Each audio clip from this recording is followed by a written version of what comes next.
Mike here from Booking the Territory Pro Wrestling Podcast. Hardbody Hopper, myself, and Doc Turner just got done recording the March 13th, 1993 edition of Smoky Mountain Wrestling, where we're doing our Smoky Mountain Wrestling recap shows. If you're interested, just check the links below in the description or go to search Booking the Territory wherever you get your podcast from. Now, with that said, there's a promo at the end of this episode with Robert Fuller, Dutch Mantell, and Jimmy Golden. Now, at the time, Robert Fuller, Dutch Mantell, and Jimmy Golden were in a feud with the Heavenly Bodies, which consisted of Jim Cornette, Dr. Tom Pritchard, Stan Lane, and Bobby Eaton, and they were also feuding in a three-way type feud, or a tag team six-man type deal, with the Rock and Roll Express and a mystery partner. If you want to know who the mystery partner is, go back and watch episode 59 from March 13th, 1993 of Smoky Mountain Wrestling. I don't want to spoil it for our listeners who are not going ahead, even though it was obviously 24 years ago now.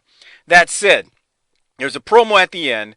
Dutch Mantell is in this promo, although he doesn't speak. Jimmy Golden is in this promo, and Bob Caudle is interviewing Robert Fuller. Maybe most of you know Robert Fuller from his WCW days when he was Colonel Parker, but he's Robert Fuller here, and he was Robert Fuller many other places, but this is Smoky Mountain Wrestling, obviously. So Robert Fuller makes a comment, and the question I have for you about Robert Fuller's comment in this promo is, was Robert Fuller out of line with the comment he made?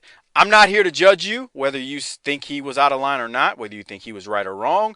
I'm just curious and want to know in the comments below if you think Robert Fuller was out of line with what he said. Personally, for me, it's pro wrestling, whatever. So with that said, I'm going to get it queued up, and I'm going to play the audio from the promo. Here it is. All right, fans, with us right now, the Stud Stable. What about the Blue Glass Brawl? Little fellas, let me tell you something. Stay out of my face and hold the microphone up high, because Stud's gonna tell you, I got 15 women running around on me, IRS up my rear end, son. I got all kinds of problems, but I'm gonna guarantee you, son, I ain't gonna do the Von Erich thing. You know what I'm talking? No, I'm not, because I found out now that we got the match we've been waiting on. This is the one that puts everything in order. Jim Cornette and Heavenly Bodies, you're gonna be out of it, boys. And then I seen you jerk the sheet on the hot dog, the one-legged hot dog. Dutch, hold his head. Jimmy, get hold of his legs. I'll snap that throat on you. And son, I guarantee you. All right, I cut it off there because, I mean, the meat of what I wanted you all to hear was when Robert Fuller talked about his litany of problems and then said to himself, I'm not going to do the Von Erich thing, so I will pose the question again. And I'm a big Robert Fuller fan. I don't think he was wrong here. I think this is just wrestling, and he's trying to get some heat. Was Robert Fuller, in your opinion here, out of line? That's the question. Sound off below. Put it in the comments. Let us know what you think. If you think he was... There's no right or wrong answer here. If you think he was out of line, make your statement.